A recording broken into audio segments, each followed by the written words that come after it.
Plenty to discuss with the next guest. Let's bring him straight in. Joining me, former Deputy Prime Minister, former Transport Minister, John Anderson.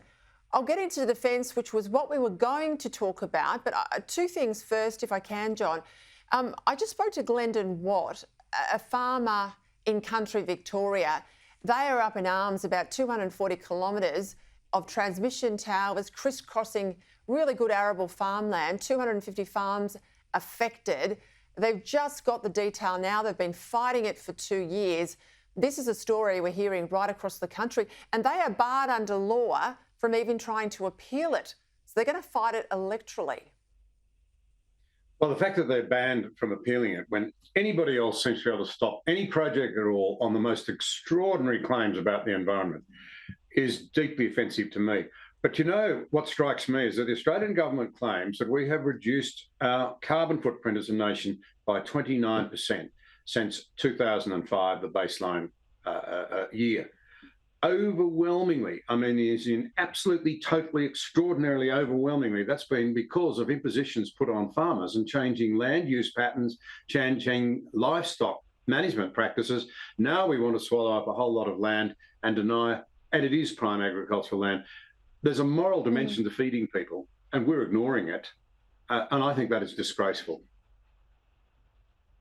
I know you know or you've met Professor Howe, law professor at Adelaide University, who just this afternoon in breaking news has been banned from going anywhere near the South Australian Parliament because people don't like her position on late-term abortion. Now, if you don't like it, fine, but Parliament's supposed to be where we have civil debate and a battle of ideas. What's your reaction to this? My reaction is that you will never get good public policy out of a bad or a truncated or a shut down debate.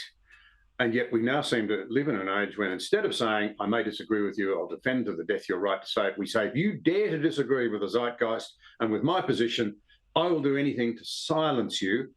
Therein lies a massive part of, if you were to say to me, what is the biggest threat confronting Australia today? I would say it is our inability to have honest, frank debates around subjects that really matter, where new evidence is emerging all the time that needs to be considered by our legislators. This is truly disgraceful. All right, let's go to defence. The Defence Industry Minister, Pat Conroy, was in the National Press Club yesterday lauding Labor's military build-up. We've allocated up to $74 billion of the Defence Integrated Investment Program over the next decade. The Albanese government has embarked on the biggest increase in Australian missile capabilities in history. I guess my problem here, it's always we've announced, we've allocated, we've embarked. I want to see a bit of we've delivered, we've opened, we've got moving, we've acquired, it's on the ground, it's operational. There's not a lot of tangible outcomes here, and I don't think we've been in this position for decades in terms of, global uncertainty.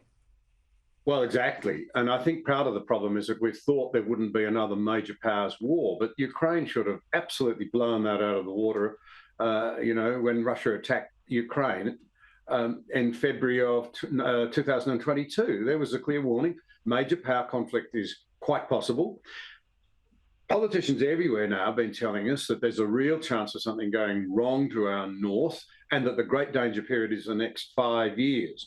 Why is it that we were told 5 years ago, the Australian people were told, we were going to build missiles here, it'd take 2 years to choose the contractor and to have a plant up and running, and we'd be building missiles here? 5 years ago, when the urgency is now, as somebody wrote the other day, nothing more formidable and impressive than an Australian in a dangerous warlike or a war situation. There's nothing very impressive about Australians being asleep at the wheel. We're not prepared for a conflict. We're not prepared to defend ourselves. Endless talk. Where is the factory that's meant to be producing and should have been producing for 3 or 4 years now? Where is it? John,